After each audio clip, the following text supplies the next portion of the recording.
Great. It's Alec Avierinos again with you here from Almighty Warriors. And today it's an absolute privilege to be speaking to Jordan Raynor, the author that has had a significant impact in my life. It's a real pleasure to be able to speak to you today, Jordan. And I would, rather than trying to botch an intro myself, if you can do an intro and tell the audience a little bit about yourself, Sure. that'll be great. Sort of age, married, kids, all those sort Yeah. of normal things, and All then the good things. yeah, great. Okay. Yeah, I'm happy to. Well, hey, Alec, it's so good to see you, my friend, and thank you for the kind introduction. So, my name's Jordan Raynor. I live in Tampa, Florida, here in the United States. Married. I'm 35 years old. Married to my wife Kara for 12 years. We got three young kids. So we're in the thick of parenting right now. I have a 7 year old, a 5 year old, and a 2 year old that we adopted 2 years ago. All girls. So very very full life. On the work front, I spent the first 10 years of my career as a tech entrepreneur. I started and sold a couple of different companies. And today, I really view myself as a content entrepreneur of sorts. I spend 100% of my professional time creating books, podcasts, and other content that helps Christians connect the gospel of Jesus Christ to the work they do in the world. And this new book, Redeeming Your Time, is really just one expression of that mission, right? It's helping us all connect the gospel and the life of Jesus Christ to our perennial struggles with time management. That's kind of the Yeah. gist of this new book, Redeeming Your Time. Yeah. So before we get into redeeming your time, I thought we'd just go back in history a little. Yeah. And your first book that I read was called Called to Create. And it had a significant impact on me and my Christian life because it gave me absolute peace and clarity about being an entrepreneur and about the role that I play and the role that sport played in my life and how to reconcile that and with where I am in my Christian walk and bringing glory to the Lord in all that I do. So if you can just give a short overview of Call to Create and then Yeah. follow that up with the Master of One, and then we'll Yeah. get into why Redeeming Your Time is such a significant book. Yeah. I'm happy to go there. So I think it's interesting. A lot of times in our churches today, the things that we talk about when we describe God, we talk about his love. We talk about his holiness. We talk about his omnipotence. And of course, all of these things are true and wonderful characteristics of God. But the very first thing he tells us about himself, go to Genesis 1. All of Genesis 1, he tells us one thing. He says that he is a God who creates. He is a God who is productive. He is a God who works. And this is unique in the history of world religions. Every other religion says that the gods created human beings to work and serve the gods. Only Christianity starts with a God who himself rolls up his sleeves and does creative work. And Alec, I think the reason why that message resonates so deeply with you and with me as an entrepreneur is it gave great dignity and meaning to the work that we do just by going out in the market and creating new things that serve others genuinely well in love and with excellence.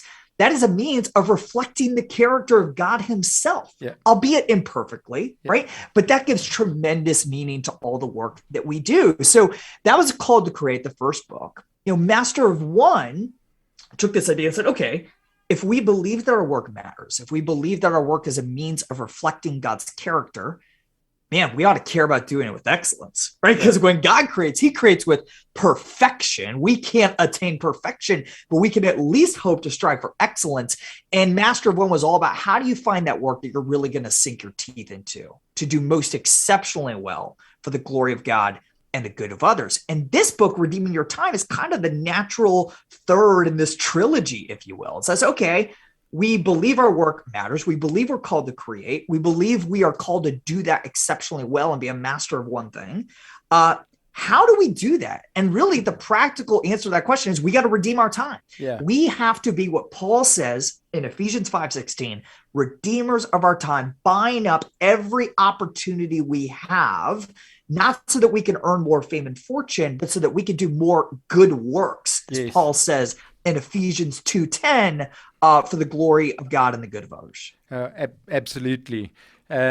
So just to put that in perspective and how it has influenced me, the call to create definitely gave me clarity, and it also gave me the understanding of how to utilize what the Lord had given me the ability to compete and win at world champs for OCR in the old man category, albeit, but it it definitely then led on to, for example, now where I'm on the radio and promoting your improving your health span, and we have a three-pronged approach where we looking at your spiritual growth. So from a biblical perspective, the fact that we're called to nurture and care for our bodies, and then nutrition and exercise. So whenever I talk or address people, the majority of them, their fallback excuse is they don't have time. So at the moment, 80% of people are actively directing their future outcome of their life by not looking after their health. So I picked up in your book, and I'd like you to quickly just tell us why you went to the effort of losing 50 pounds and what effect that's had on your life. Well, Lord willing, it's extended it quite a Great. bit, right? Yeah. So this is going back, I don't know, probably 6 years now. My first daughter, I think she was 6 months old, 9 months old. And yeah, Alec, I was just looking at my life and realizing that I was being super disciplined with my time at work, but I wasn't being disciplined in all things. I wasn't redeeming all of the time, as Paul says.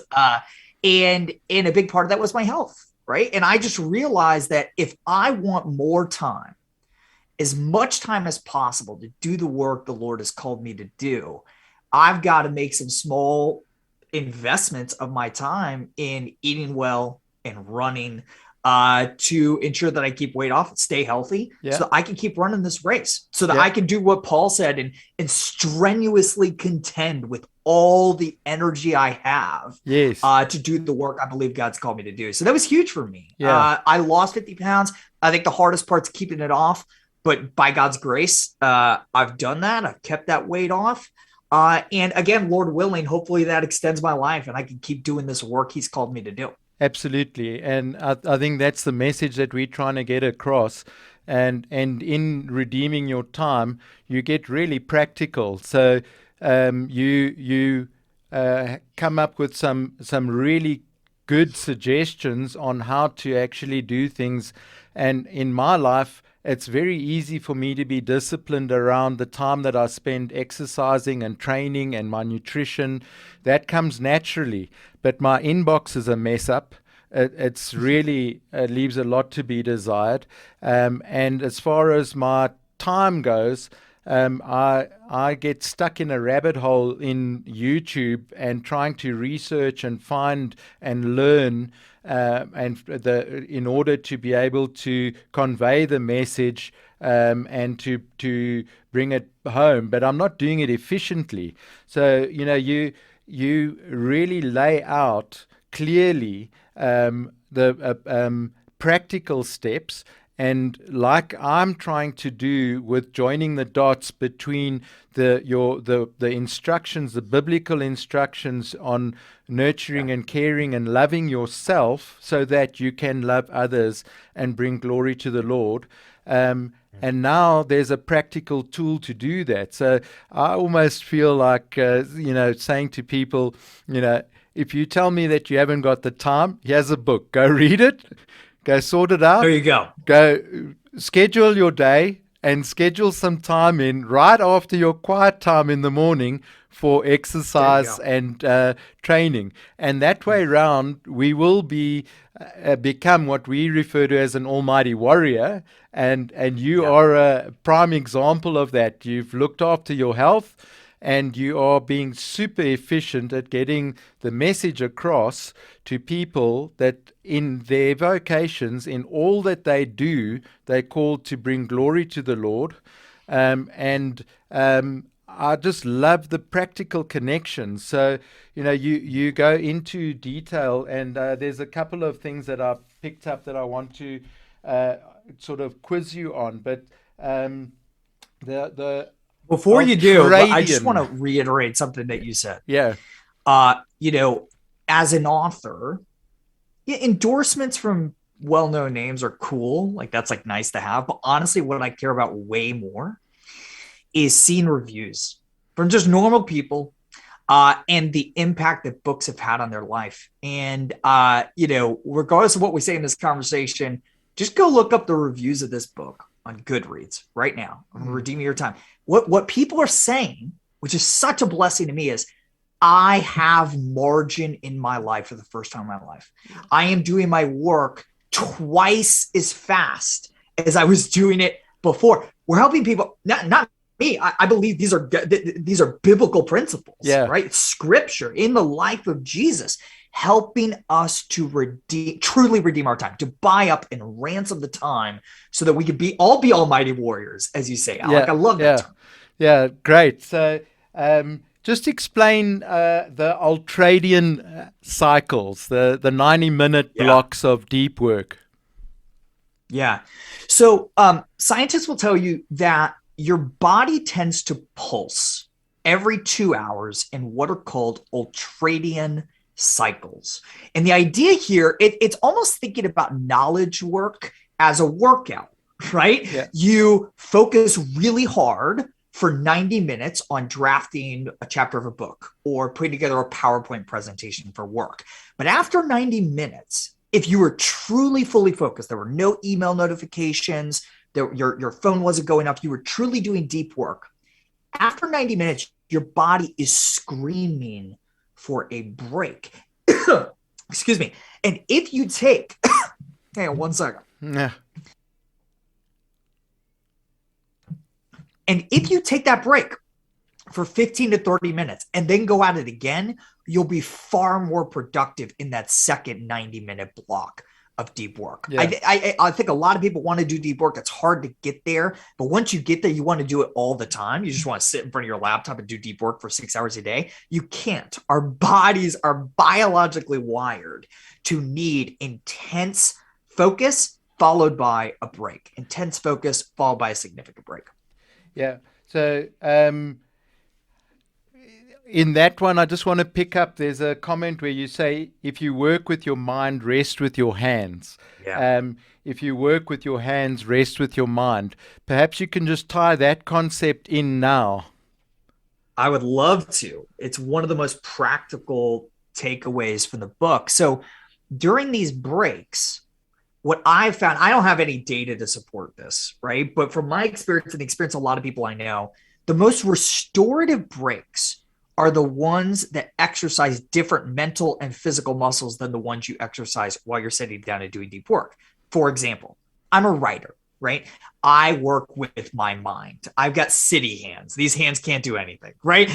So I work with my mind. So the most restorative thing for me is not to read a book during my break. It's to go downstairs and do dishes or go for a run. On the other hand, if you're a carpenter and you work all day with your hands, right? And you're physically laboring, the most restorative thing for you probably isn't going to be going and chopping down some wood, right? It's probably going to be reading a book or doing a crossword puzzle. Churchill's a great example of this. Winston Churchill, obviously a phenomenally productive statesman and writer. He worked with his mind. That was his primary occupation. But he rested with his hands. His two hobbies, what he did for breaks during his day, he would lay bricks outside of his home and he would paint. He painted something like 500 paintings in his life. And he wrote a lot about this idea. He thought that was the magic of his productivity, was he would work with his mind, he would rest with his hands. And I think there's a lot of wisdom in there for all of us. I've been promoting taking short exercise breaks of 15 minutes, call them snacks. Yes. And I've been experimenting with that myself now.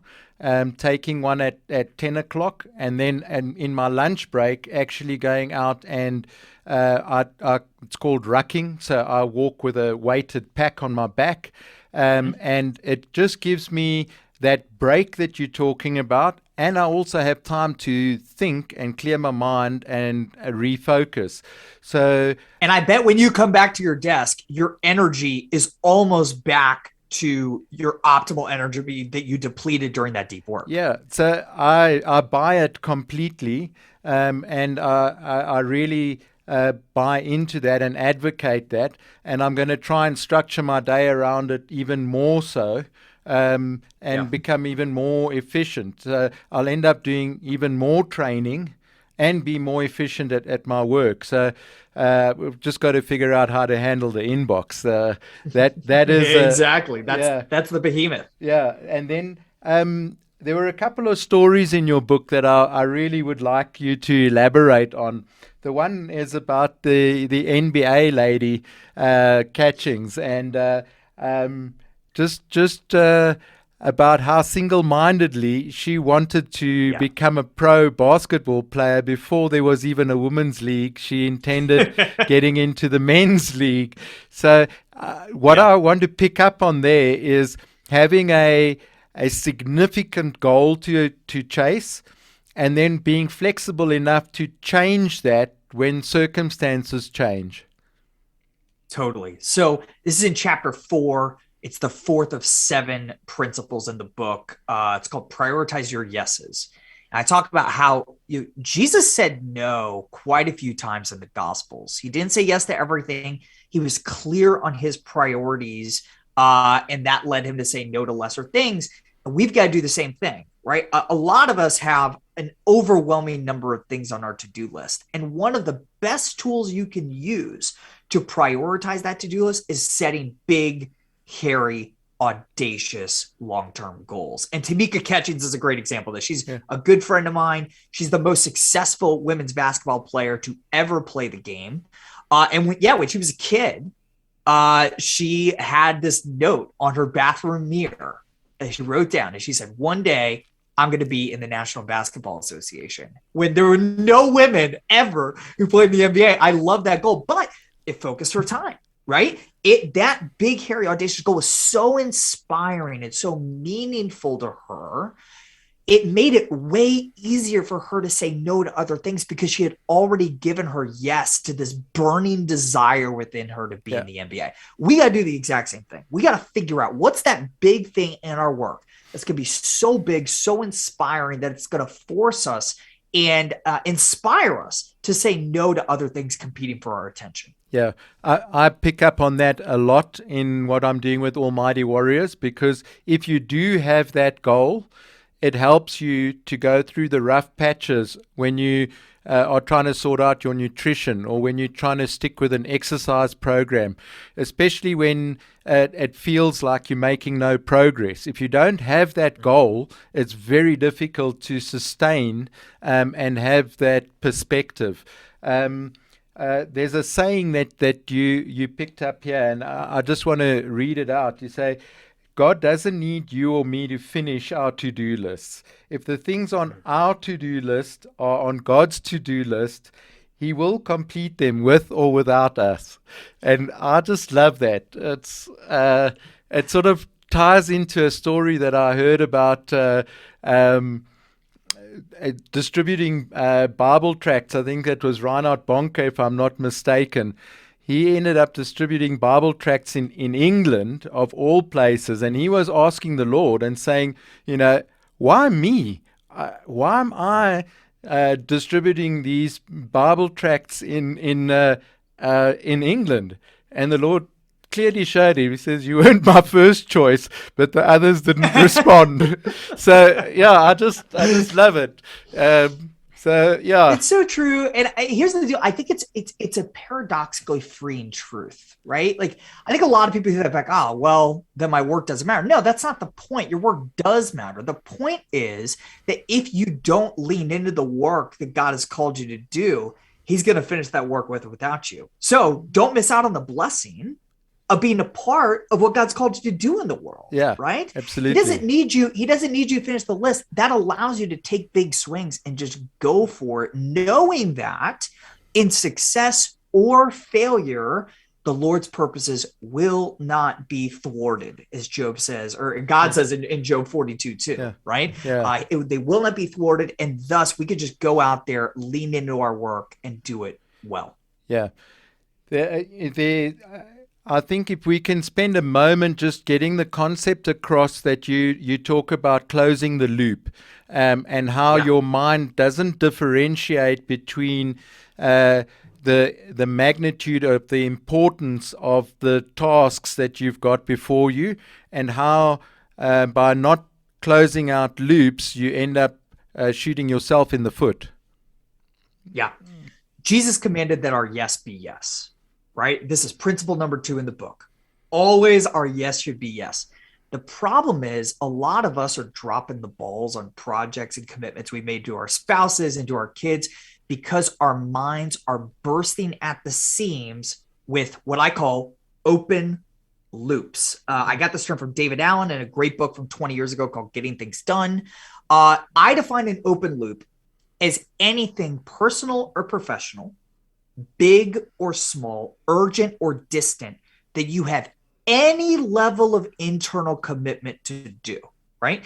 So if I say to my publisher, I'm going to get you that draft by January 1st. That's a huge commitment. But here's the thing. My brain makes no distinction between the size of that commitment and the commitment I made to my kids that they could have ice cream this weekend, right? Like they're all commitments. The problem is many of us keep those open loops stored only in our brains or buried in our email inboxes, which just creates more anxiety and stress. And what's fascinating is that neuroscientists have learned that you don't actually have to complete those open loops or close those open loops in order for your brain to stop thinking about them.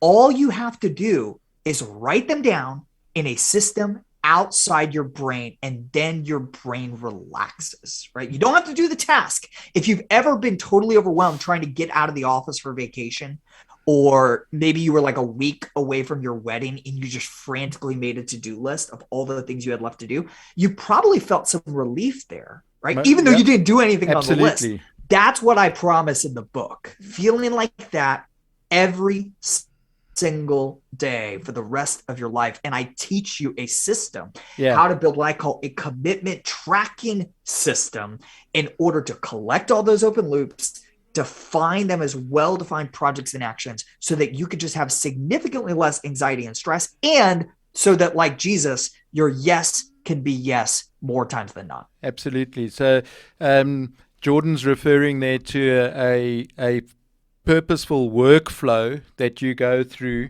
a flow chart which defines and gives you the ability to actually organize and prioritize what you're doing. And there's a nice example there of the going from having your big, hairy, audacious goal, your mission, and then your callings, your long-term goals, quarterly goals, projects and actions, and explain the posteriorities. I think Yeah. that was an interesting one. Sticking stuff in the basement, deciding what you Yeah. definitely should not be doing.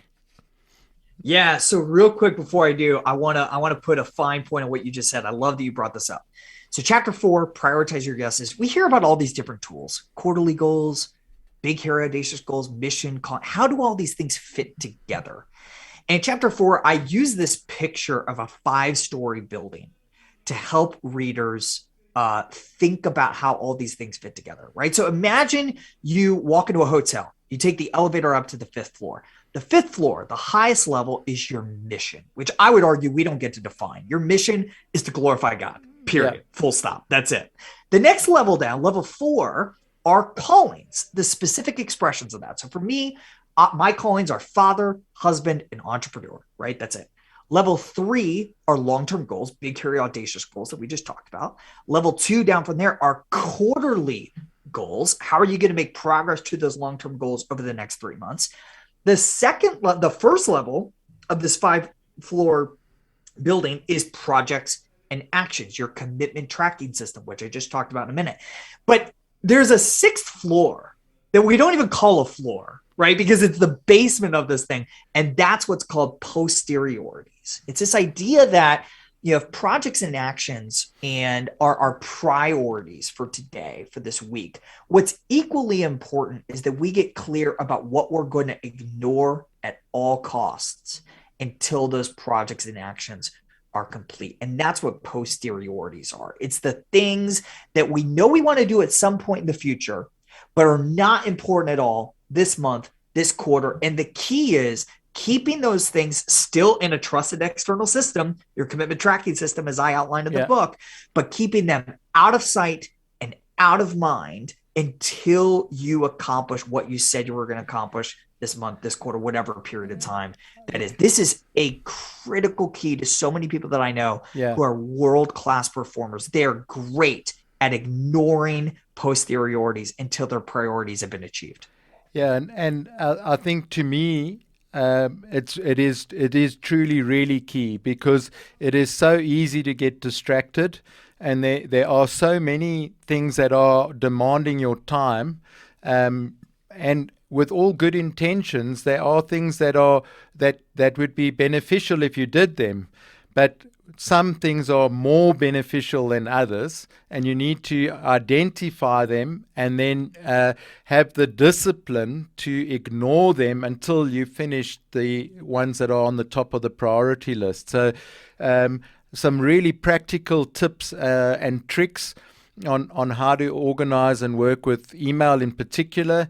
I love the way you take the biblical principles and you find them in the Word, you clarify them, and then you turn them into practically implementable tools which we can use on a daily basis. So you talk about identifying your biggest problem, or the one that if you solve will solve. Yeah.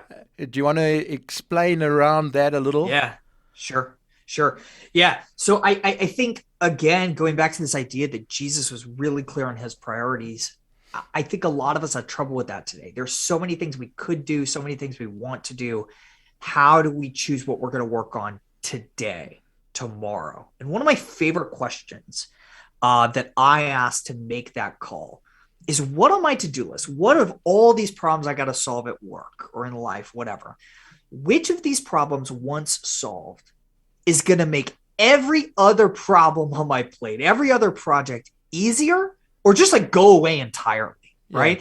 That tends to be a really clarifying question for me and for a lot of our people. I'll give you a good example.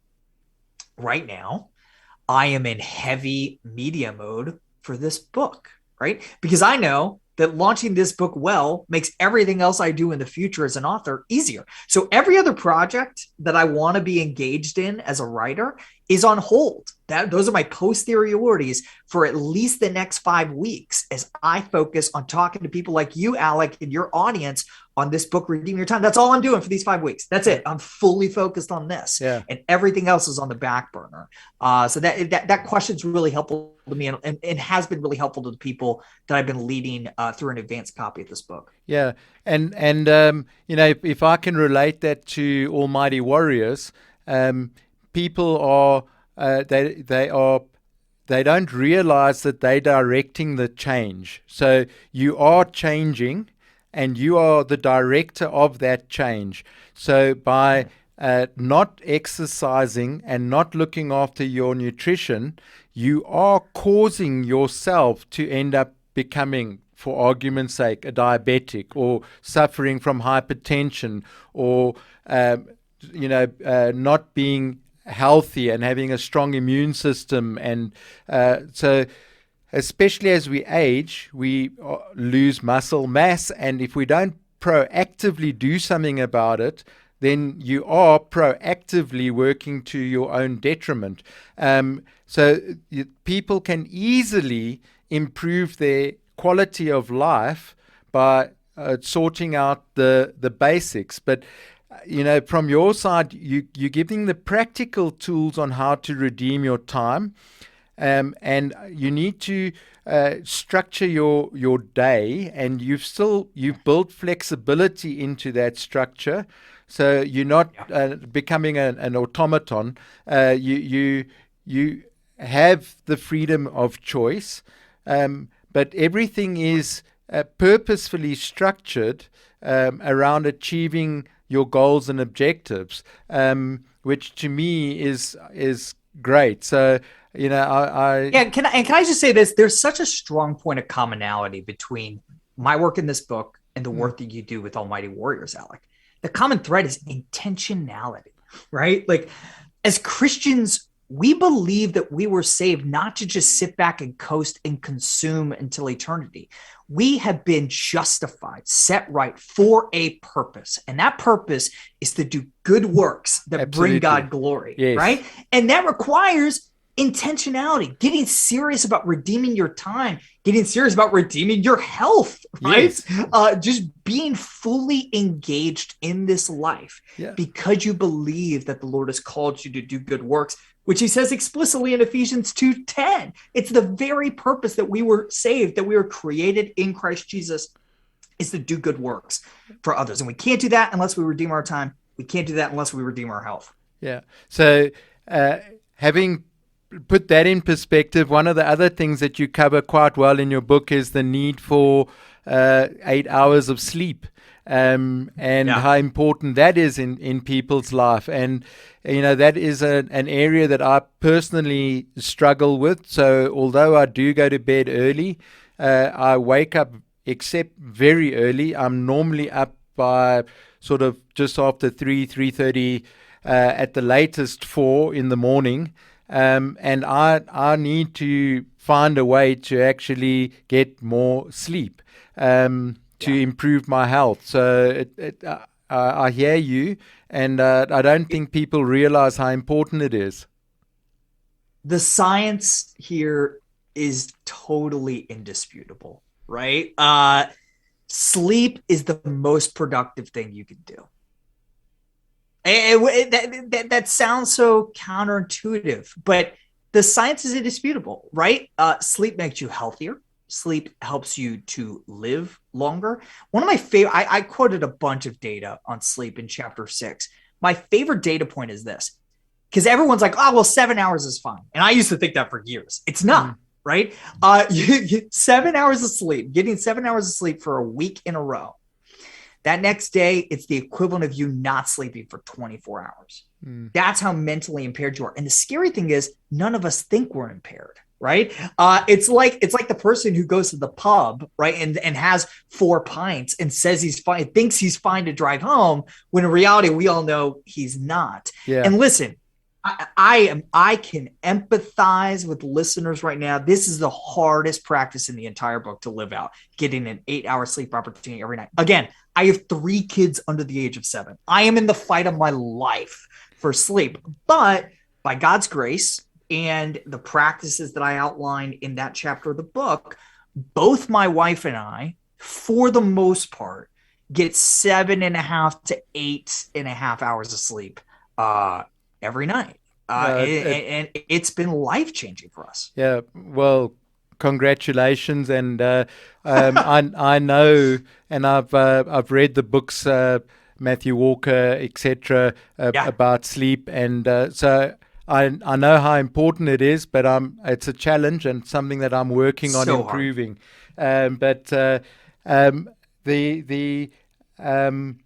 From your side, you were talking about the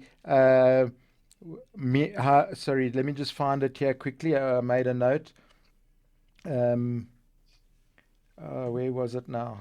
All right, let's just jump to another. By the way, point. Real quick, while you're looking for it, I do want to give for those listening who are like, there's no way I could get 8 hours of sleep. I got a bunch of tips in chapter 6 on how to do this. I'll give you by far the most valuable one right now. Set a bedtime. Yeah. Almost everybody I know has a set time that they wake up every morning, right? Because they got to get their kids to school, they got to get to work, whatever. But very few people I know have a set time that they go to bed. This is crazy. This doesn't make any sense. If you know you have a goal of, I want to get 8 hours of sleep a night, and you know you have to wake up at the same time every day, it's simple math, right? You just got to backtrack 8 to 9 hours to get that 9 hours sleep hour. You know, that is the simplest thing. I just had a sleep scientist on my podcast who was phenomenal. He said the same thing. He's like, Jordan, I counsel people all day on how to get better sleep. Number one thing I tell them, set a bedtime, have a routine, go to bed at the exact same time most nights, and that will change your life. Yeah, the one other point that I was looking for is, getting right back to the big, hairy, audacious goal. You're saying there that the level of your competition decreases as the size of your goal increases. I'd really like you to elaborate on that, because that I found that so true in sport, on my side, and in performing in sport. I've really I agree with the comment fully, but I'd like to hear your take on it. Yeah. So I've spent my career as an entrepreneur. I've raised rounds of capital in multi-million dollars, and I've raised rounds that were $100,000. It's way easier to raise $3 million than it is $100,000, right? Yeah. I'll give you another example.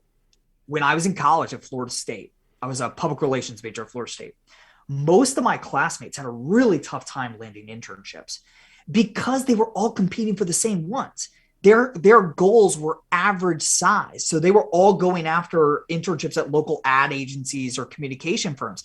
I set my eyes on a massive goal. I wanted to get an internship at the White House. And guess what? By the grace of God, I got it. But here's the thing. When I got to Washington, I thought I would expect that my fellow White House interns were going to be just so much smarter, so much more remarkable than my classmates at Florida State. They weren't. Not even close, right? They were simply more audacious. They set bigger goals. They understood that because everybody sets small goals, the level of competition decreases paradoxically as the size of your goal increases. It's a huge insight that I wish more people would grasp and live out. Yeah, and we weren't created to lead a mediocre life. You are here to excel, and it's in that excellence that you can actually bring glory to God in all that you do, and then go on to be of service to others. So, my goal has changed. I'm a lot less focused now on my own personal performance and a lot more focused on trying to help other people improve their health and wellness. I'm really enjoying it and developing. But one of the areas where I think you also touch on it is that 4-step process for actually having a quiet time. So I back you 100% on starting your day with a quiet time and spending time with the Lord.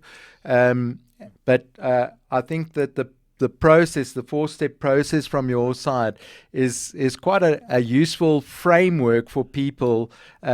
If you can just elaborate on that a little, that'll be great, Jordan. I'd be happy to. Yeah, because here's the deal, right? I think a lot of us have tried to have meaningful quiet times in the past, and it's hard, right? This is a relationship. We're in a relationship with God, and relational time is not efficient, right? But we got to stick with it. So what I found to be most helpful personally is a Bible study methodology I actually learned from Martin Luther in reading biographies about Luther. So Luther would take a passage of scripture and he would read a whole passage, and then he would identify just 1 or 2 verses to meditate on. And he would first, number one, he would write out what the passage was instructing him to do. What's the instruction? What is the command in this passage? Number 2, he would write out something the passage led him to praise God for, right? So instruction, praise. Number 3, he would write out a confession. right? So where had he, and this is how I do it too, where have I fallen short of the passage's instruction?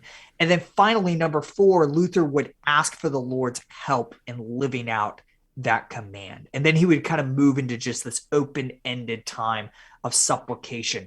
I love that framework, right? So pick a passage of scripture and then write out number 1, instruction, 2, praise, 3, confession, and 4, asking the Lord for his favor in living out their commands. I find it to be really helpful. It keeps me really focused on the word. Otherwise, my mind could drift off to a million different directions if I don't go through this process. So I like the framework a lot. To me, what's significant is that there's a structured approach. So you're acquiring knowledge, and then when you're figuring out how to apply it in your life, and by applying it, you get that experiential learning, which then makes the knowledge change from theoretical knowledge to life application knowledge and wisdom. It's through that experiential path that you go that you can actually put the word into practice, because until you do, it means nothing. So if you're just reading a passage of scripture and you're not learning from it and applying it in your life, then it has no value. It doesn't mean it's not true, but it means you're choosing to ignore it. And there's so much room for growth if you follow a structured approach like this, and you actually learn to apply the word, then we can grow and we can improve. And there's so many areas that we can improve in. So, in my personal challenge, from your book, is to get control of my time, make it more structured, make it more focused, so that I can get through the important stuff and ignore the rest. I really, I've got a lot of room to improve in that regard, and I think it'll have a marked improvement on my professional life as an entrepreneur. So from that side, I really look forward to going through the book slowly and methodically, and actually working through it and applying it. We can check. I've been telling people this. I've been telling people this a lot. This is not a book you're going to sit down and read in an afternoon. When I think about books, I don't think about them as $20 products. I think about them as $2,000 products, because I'm not just asking you to spend $20 on a book. I'm asking you to spend 5 to 10 hours of your life reading it and practicing it. And man, if I'm going to make that ask, I got to pack a lot of value into this thing. And I'm really pleased with the advanced reviews that we've gotten. I think we've succeeded to that end. But here's the deal, right? I don't want your readers to be discouraged, your listeners to be discouraged. Every other time management book I've ever read says that managing your time can be easy if you follow the author system. BS. I'm calling this out. This is not at all true, right? I think in this book, I've made it easier and simpler than ever before, but managing our time is never going to be easy. It's always going to be hard because we live under the curse, right? I'm going to make it a little bit easier for you, but I'm not going to make the promise that every other author does that I'm going to solve all of your problems, right? If you're trusting in me or anyone else to do that other than Jesus Christ, you're setting yourself up for failure. Yeah. And you actually make a point about that you've got to be kind to yourself when you do fail, because if you don't, and I do the same when I'm telling people, advising them on a nutritional plan or advising them on an exercise plan, because invariably they will fail. But it's repeating that failure, that breaking that habit loop that you're trying to instill. If you feel guilty and if you're not kind to yourself, pick up the pieces. Yes, I failed. Yes. Yes, I ate the donut. But you can get right back at it again immediately. And then as long as you succeed more than you fail, you're moving in the right direction. That's exactly right. You nailed it. Yeah, we've got to have grace with ourselves. Because listen, this whole book is about celebrating how disciplined Jesus was in the Gospels, about helping us model his discipline. But there is a dark side to discipline, right? And we know that we've moved over to that dark side of discipline when we fail to extend grace to ourselves and to the other less disciplined people in our lives. And that's a no-go, right? Yeah. We've got to remember that everything we have, including the knowledge that I'm going to share with you in this book, is by grace alone. God graciously gave me this wisdom through other people. I'm graciously giving it to you now in this book. But you didn't earn it. None of us earned it. It was all grace. And thus, we got to extend grace to ourselves and grace to others as we seek to redeem our time in the model of our Redeemer. Yeah. Well, Jordan, it's been an absolute pleasure talking to you. And I think we've given people a good enough overview of the book that anybody that isn't disciplined and doesn't have control over their time knows that there's a biblically based framework that they can use that's practically applicable in order for them to make that next step to improving. And if you've got a teachable spirit, and if you're willing to learn and apply and try something new, then this book is definitely for you. And it will, I'm convinced that it will most certainly help you progress and become more beneficial to your life, to others, and in bringing glory to the Lord, which is ultimately what we're here to do. Amen. Well said. Yeah. So is there, from your side, if you wanted to sum it up or leave a key takeaway message with the audience on how to... Yeah. I don't know a better way to end this than just quoting Paul again in Ephesians 5:15 through 16. Paul says, in response to the gospel, we are to walk carefully, right? Making the most of the time, redeeming the time, because the days are evil. In other words, we are running out of time to do the work that God has called us to do in this world. So let's be intentional about buying up as much time as we possibly can for his glory and the good of others. Absolutely. May God continue to bless you and your work and your ministry and getting the word out there. If you can, I'll encourage people to put a bit more effort into improving their health and wellness. They'll become a lot more efficient and they'll enjoy their old age. So I'm a couple of steps further on. I've now got a 1-year-old granddaughter. It's I know where you're at, but I get to give her back to her parents. So it's I don't have the sleepless nights because of her, that's for sure. But what a blessing and what a privilege, and to be healthy and well is a blessing, and it's what the Lord intended for us, and we are robbing ourselves of being able to be useful, productive, and serve others by not looking after our health. So being intentional about it is the way to go.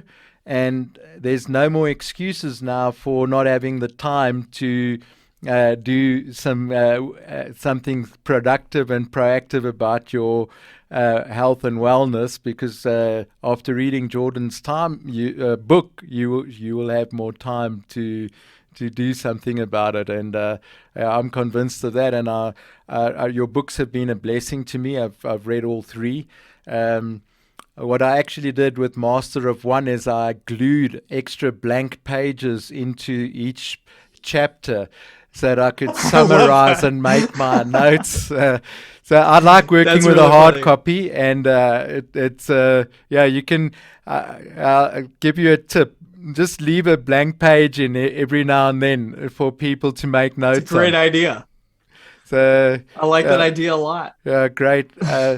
Jordan, it's been a pleasure, and it's been a while since we last spoke. For those of you interested, I did a podcast with Jordan. It's podcast number 50. You're welcome to go look it up, and that's where he spoke to me about my journey with the Lord and sport and bringing glory to Great the Lord. episode. And yeah, it's I look forward to meeting you in person one day. Oh Uh, yeah, me too. That'd be and terrific. you've still got an open invite to come and visit us in South Africa. Thank you. Thank you. I'd love to come. Well, Alec, thanks for having me. I appreciate your time. Great stuff, Jordan. Thanks.